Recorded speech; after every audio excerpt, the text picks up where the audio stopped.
Welcome back, fellow armchair generals. This is Gamer 1745 here with my continuing series of Hearts of Iron 3 with Black Ice 9.11, and of course we're playing as Japan. Now, I was recently asked, and totally forgive somebody not wanting to, who hasn't watched the full series, not wanting to go back and watch everything, but they were asking me about sort of defending the Pacific out here. Ooh, you're really messed up. So let's stop patrolling. Let's send you back to somewhere where you can get repaired, reorganized supplies, whatnot. Okay. And Pacific Island strategy and holding them, and units to do so. So these you can see here, and I forget exactly what the questions are. Some of my strategies, these island garrisons are pretty good for holding out. The more you have a headquarters, I'm thinking you have a, no, just some of these are just pre, now this is not something I built. These are, now that's something I did build. I normally like to use rockets as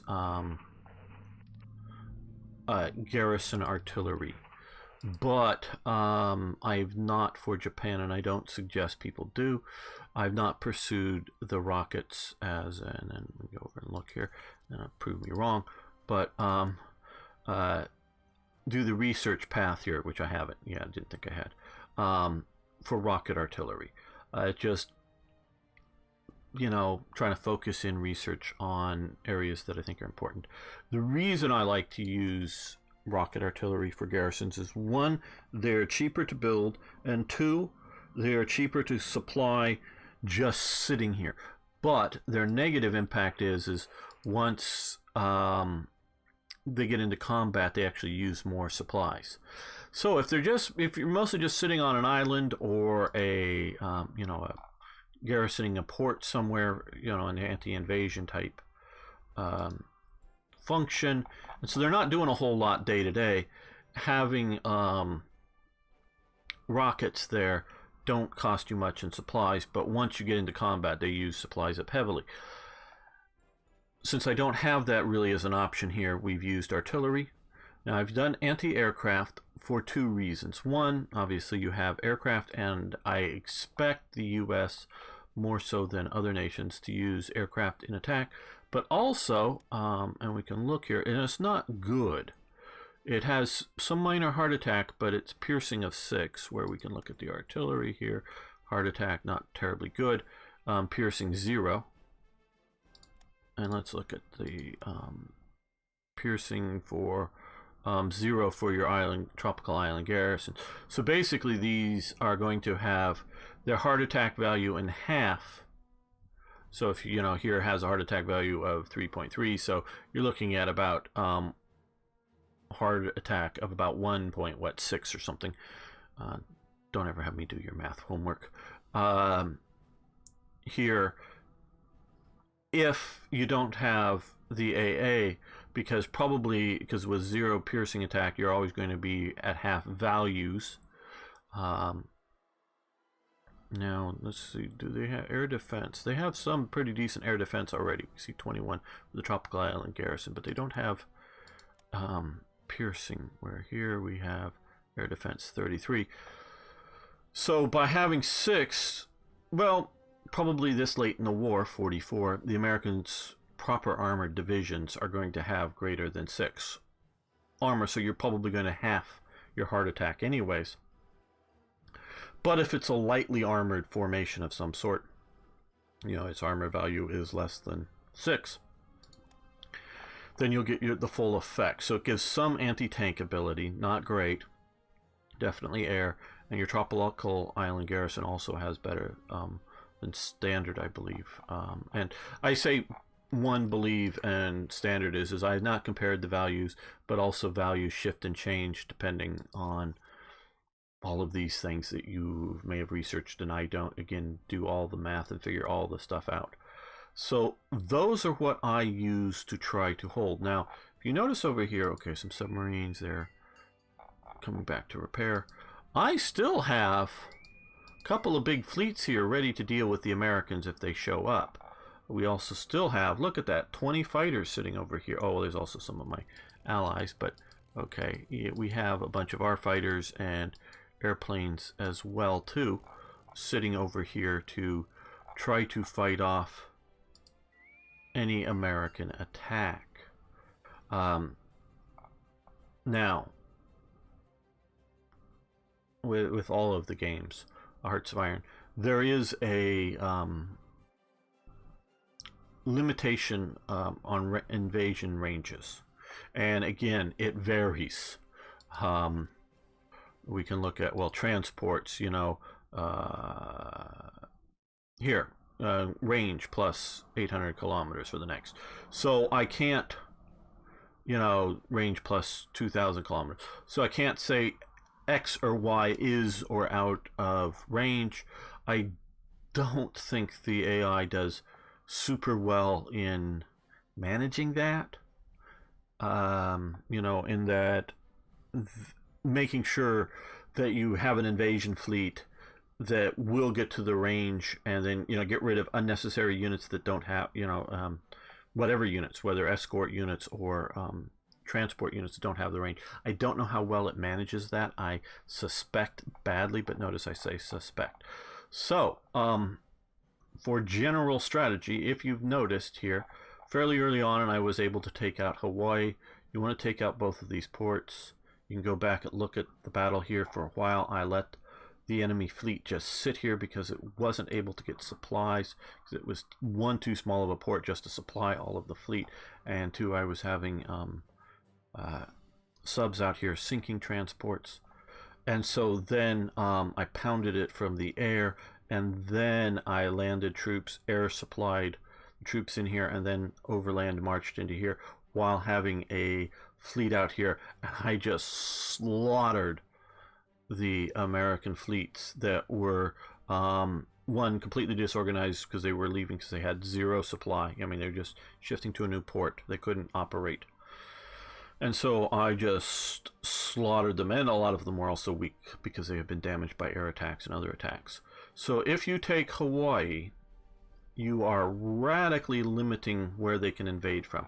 So theoretically, this is American territory. Not theoretically, but this is American territory. But theoretically, they could invade, excuse me, from here to, you know, potentially down here. They can invade from the American mainland. But I don't know. Can they get to Midway? Can they get to Wake? You know, as a direct invasion? Maybe. Very well, maybe. You know, I close this. You know, we can see, I don't know quite, but they might be able to get to. But I don't think they can invade, say, the Philippines or some of these other, the Caroline Islands or whatever these are. Forget which one's the Carolines. But I don't think they can invade, you know, deep into here. I don't think they can invade, well, if they come down and base out of New Zealand, they can, of course, invade Australia. But I don't know how much the AI is going to do that. That's part of the thing. Again, if we were playing against humans, it would be an entirely different thing, because the American player would be, yeah, we'll just, you know, send down, what is this, Christchurch? Well, Wellington, Christchurch is Auckland. Oh boy, I'm messing up Australia. Yeah, there's Christchurch. I knew it was one of the cities. It looks like Christchurch in flood or something at the moment. That photo was taken. But, you know, they just come down to Wellington or something down here with a big super fleets, and it's greater than the one. We're just seeing the one because we just have a report of some airports and port facilities. You know, send down a big fleet down here and then invade Australia or something. The human player would be doing that most readily, and also the human player would be invading out of places like Mexico and other allied nations potentially. But taking Hawaii, I do believe, focuses the American AI on wanting to retake this, but it just hasn't seen. I don't know.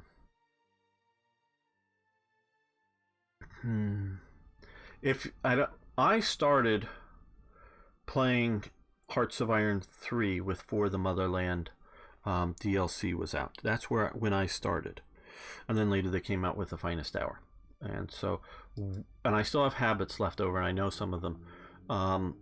With For the Motherland DLC, and you can revert back to that and not have the finest hour, the AI would do a lot of suicidal invasions. So Britain would see an open port here and put in 3 or 4 divisions. And you could just sit back here with a big stack of divisions, just crush and kill those divisions. It's like whack-a-mole.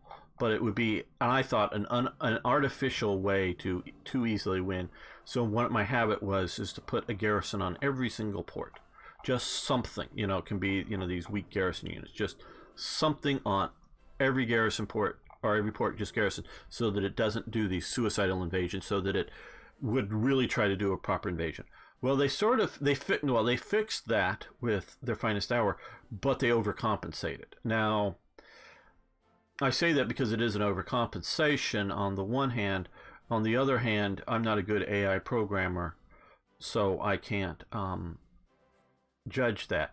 Part of the also these little pinprick invasions might be useful if you're at war with the Soviet Union. If the human players at war with the Soviet Union, but they would do it when you were basically at peace with everybody but, let's say, the British Empire. So you sure might be fighting, down in Egypt or somewhere, and they were doing these suicidal invasions where Germany could just, just smash. Just smash. And sure, it would cause a little icy disruption and whatnot, but you weren't at war. Now, it might make sense once you're at war with the Soviet Union, and that it's a distraction. It might make sense. And it definitely makes sense on limited objective territories. Say like, Germans or Italians or whoever control Crete. Well, we can put enough forces in to get Crete, which may be just 3 or 4 divisions. And we can hold Crete, and, along with some air power and naval power, we can do that back. And then, if they, whether it's human or obviously if it's the AI playing, you're playing presumably against the human, though obviously could be playing against, AI Italy or something. Sure, the opposition can get together an invasion fleet that's going to knock out your 3 or 4 divisions, but still that's organizing all that up and can do that anyways, and you don't want to have super huge stacks just overstacked in every little island. So limited objectives, and you can find, I don't know, the idea of the Cherbourg Peninsula or something as, we're just going to try to hold 2 provinces and put in a lot of forces and just sort of create a sort of Gallipoli. I was just talking with Ari about Gallipoli down here in World War I a little bit. Sort of create a little, or out here in Brest, of course, create a little sort of mini front that you can try to hold on and put in reinforcements and really try to, dig in and hold, as just to creating a second front, quote unquote, to help distract against whoever's because again we're playing like now as Japan, as human Japan, playing against AI Germany. You could do that. That can make rational sense. Not that Germany can't, even when it's involved with the Soviet Union, put together a force to push you out. And then, of course, if you are playing somewhat skillfully, you might be able to save a lot of those forces still by having, fleets waiting to take them off. But even if they do that, that just means that the big, again, British, which was the problem, Americans, if they were doing it, Americans can recover from the losses because they have the manpower and the ICs to build more forces. That just means instead of a major offensive, say, in the east, it's a major offensive to deal with this. So all that would make sense once you're at war with the Soviet Union. So their behavior changes were good, but not well thought out, and they needed just real good effort on one more DLC. And not that Hearts of Iron 3 would be perfect from that. And I know somebody who was working on a third-party DLC that would have probably been rolled into whatever other improvements that got canceled, and then later we find out, because I heard that it was canceled, then later we find out that Hearts of Iron 4 is coming, that at that time it was a secret thing, and I didn't know about it. One more good DLC would have made this game, not perfect, but would have made it much, much better. So just having conditions like the conditions for invasion switch between, and again, I don't know how hard it would do, the for the motherland behavior in certain one, you could say have this don't do this, because they actually, I've been informed, don't know if reliably, I mean not like by the devs, but by somebody, that and you never see the AI invading this region in here for Germany. It just won't do it. It's just somehow been blocked out to sort of represent the sort of historical difficulties coming in here. Now, I'm not saying it won't ever do it, but I've not seen it do it, so I do keep some forces. This is obviously the AI do it. Some forces watching here. Now, I have seen them invade Norway. I'm talking more about Denmark and Germany, but historically, even the time of D-Day, had they been landing in here, between the reserve elements that normally don't show up on the map and garrison elements, plus the ability to bring a lot of air power, naval power, even sort of Pyrrhic naval power, meaning German ships coming out and doing considerable damage but being sunk, would have made this probably a little too costly to actually invade. Well, just what, like down here probably was a little too costly to invade. Not less impossible, but just not as bad. So, change some of that behavior. I think all of that behavior is tied into why I've not seen an American invasion down here. What the Black Ice team did,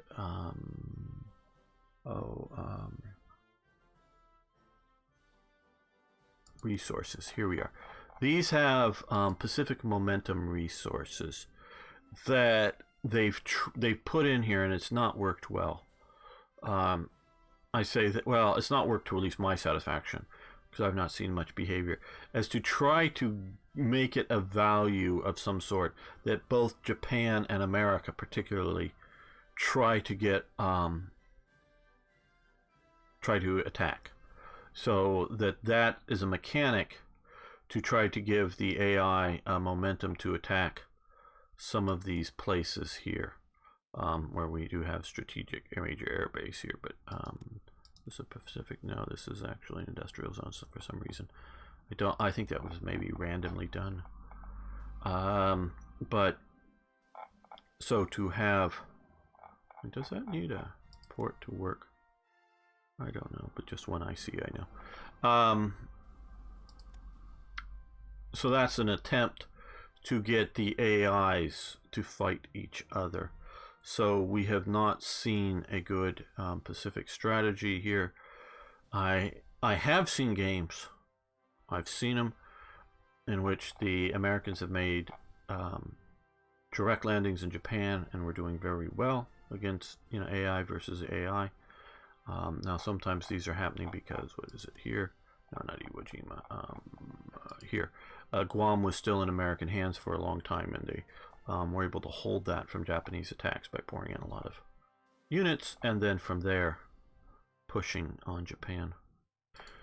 So yeah, those are sort of how I try to hold the islands. Not so much with, okay, also, again, this may not work, and Ari was also poking me to do, I know for Hearts of Iron 4, but I really want to do Hearts of Iron 3 multiplayer campaign.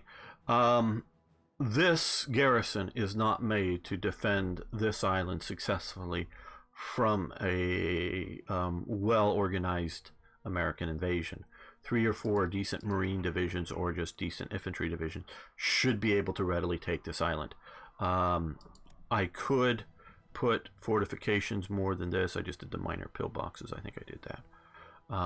The minor pillboxes don't show up on the map. It's just the fortresses or the coastal forts show up on the map. I don't do that. I don't do too much partially, maybe primarily because of just the IC cost. Secondarily, because if I'm going to retake them, I'll have to fight against the fortifications that I built.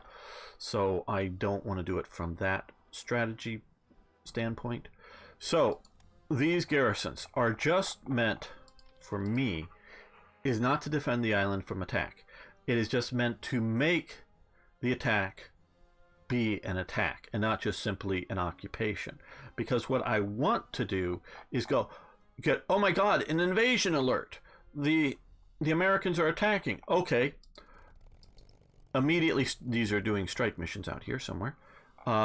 Immediately send in air power. So if, say, the air power that's would or could be based out of here on Wake, send them, into the sea province here. Start pounding them. If I have air power down here, send it here. Send air power directly into here. Obviously, it gets the organization disruption by doing that, but then it start attacking that. So start coordinating a mass of air power, fighters to get in and deal with the enemy air, and regular bombers, as well as naval bombers. Regular bombers don't do as well, but they do some effect, and they also absorb some levels of damage. And just pound the invasion fleet with air power, and of course try to also send in surface power, whether it be like this is a surface battleship with Musashi group, or a carrier organized, or both, whatever it may be, group into here, and hopefully sink the fleet that's attacking them by overwhelming them with air and naval powers. Maybe sink the fleet before the invasion is successful, so killing the troops in them. But even if the invasion is successful, meaning it takes a little too much time, energy, and effort to get there, and we don't fully stop the invasion before it's successful, then there'll be a few divisions sitting there. I will then move submarines out here to sink transports, hopefully sink a lot of their transports, and organize up a counter invasion, again hoping that it's out of particularly their air range, because right now I do believe if they were to pick the right forces, they could leave out of San Francisco and invade Midway. I believe that's within their invasion range, but it isn't within air support range, so it would only be stuff on carriers. And thank God now that they have a way to replenish. It's sort of a gimmicky way, I understand, but way to replace these CAGs once they're lost. They're no longer super CAGs. So we can successfully deal with their naval air power. And so defending, they may send in lots of aircraft, but if you overstack it, like we're seeing in Egypt, you cause supply problems. It causes repair problems that can be counterproductive. So I actually sort of want them to invade so that I can kill off, hopefully not a big doomstack, the entire American Navy, but hopefully a reasonable fleet that I can move in 3 or 4 fleets and just sink that thing. And so to come away the victors of that, ultimately, even if the island's taken, even if I have to retake the island, that is my hope. Now, what I don't want to have happen is, say, an invasion of Japan. Well, one, I've totally pulled out all effective ground units. We see some anti-aircraft and other garrison type forces, headquarters stuff here. So what I have done here is I've taken up here at 2. We do have some air bases, and it looks like a little bit more building there eventually. None of these other islands here, Kiska and whatnot, have any ports until we get back. Well, I thought there was a port up here somewhere. I guess not. Till we get back to mainland Alaska here in Anchorage. So we've completely got the U.S. out of any range to invade the home islands. The Soviet Union, obviously, if it were to go to war, could. That would be part of the devastating reasons why I don't know. People keep, and I'm sorry, people asking, well, why don't you invade the Soviet Union? I think it's a mixture of they think it might be a good idea to help Germany out, and 2, they just want to see carnage. Players or viewers want to see carnage. So, but we can again see big stacks of units. 8 heavy tank units, 6 regular tank units, 8 Sturmgeschütz type units just in that there, 7 more regular tank, 2 Sturmgeschütz, 3 heavies. See, we're at 7 for what? A militia division plus whatever these local Chinese collaborationists have? Well, they have 2 infantry tanks there, units. So for virtually nothing in ICs, I'm tying up huge amounts of forces.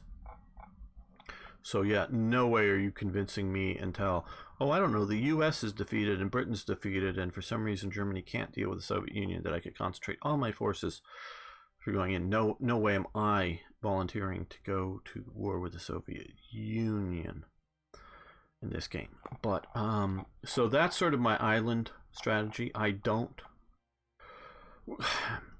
think we can supply a garrison good enough to stop a well-organized American invasion. And America periodically will do well-organized invasions. So, and we can see lots of Marine divisions that for some reason they've sent into the mountains here instead of doing well-organized invasions, but still, whatever.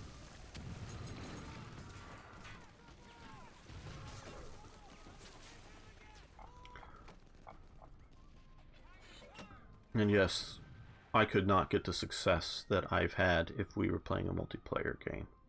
I don't believe any human who has played 3 or 4 campaigns of Hearts of Iron 3 would act as stupid as the AI does. That doesn't mean I think I would be losing. Just, I can't imagine. Oh, okay, we've lost the Akagi? Wow, one of the early carriers. But we've taken out the Theodore Roosevelt and the Tarawa out here. Okay. The Taiho, that's actually a really good carrier. The Kaga, okay. That was with the Akagi. They were in a battle group together. So let's send them back to Singapore. I know there's a good port there to get the Kaga replenished.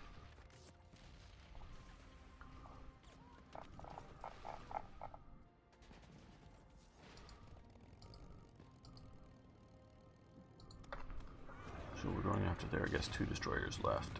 That one destroyer isn't left anymore. Died in an air battle, I guess, instead of naval, so it's not reporting. So we're sending that out. Yeah, humans aren't that bad at playing this. That I can't imagine. Quite honestly, I can't imagine a human situation. Doesn't even need to be every opponent or every major, or even like Australia, being a human that somehow the U.S. wouldn't have sent in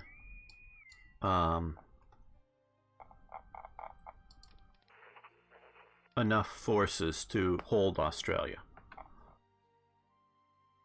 I could, and I was talking earlier about the slaughtering of the American fleet. Obviously, any human player would have moved the repairing fleet that was stuck on the big island of Hawaii out of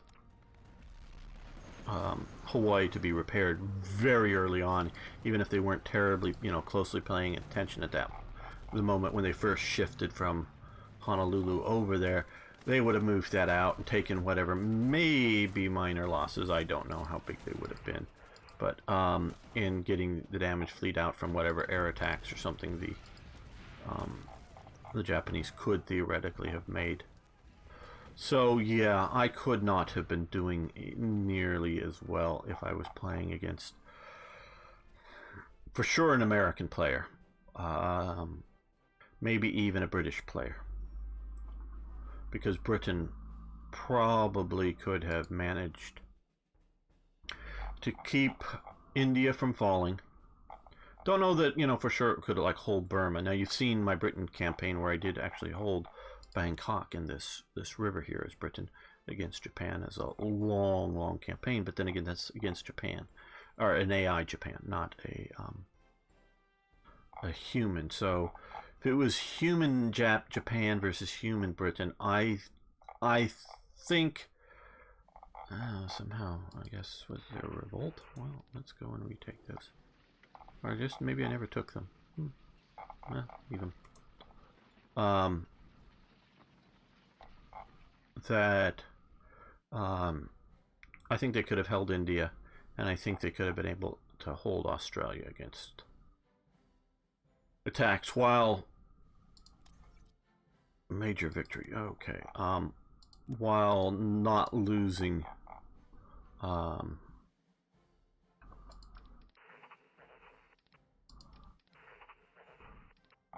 Okay. Well, let's counterattack into here. While not losing, you know, I want to say mainland Britain, but while not losing, you know, the British homeland, I guess would be the appropriate term. I think they could have done that. I think that would have been a doable fact or ability. And probably still holding somewhere here. You know, the Suez or something. Okay, and see, now they've taken that pressure off of there. We're going to add, let's see, heavy AA or AT.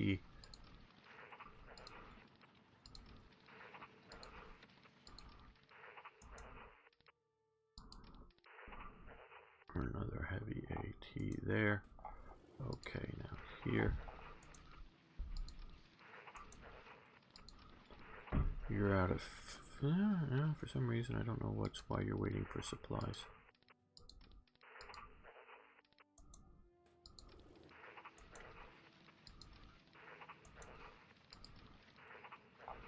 Now, while we have supplies, we are going to push. Another major victory, very good. Down here, okay. Our attack stopped them from attacking there. Which is concerning because they're going to defend better.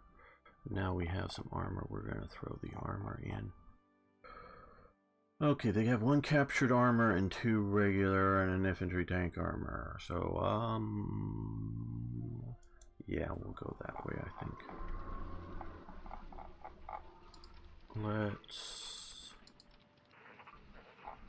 We're turning this into a bigger fight than I was originally really wanted to just push here, but I'm both tying up troops, seeing they're evacuating, getting crushed. I think it's time to push here generally, but I've got to take these 2 ports to be successful and cut off supply from. Oh, looks like I may have crashed the game here.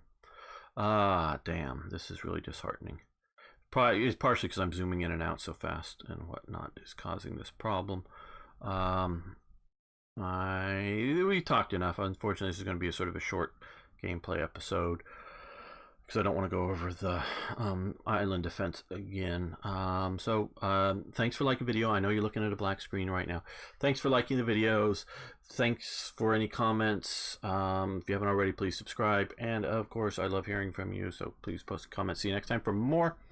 Hopefully non-crashing. Partially it's late stage in the game. Partially I think it's the way I'm handling it is causing these problems. So just be forewarned. So see you next time for more Hearts of Iron.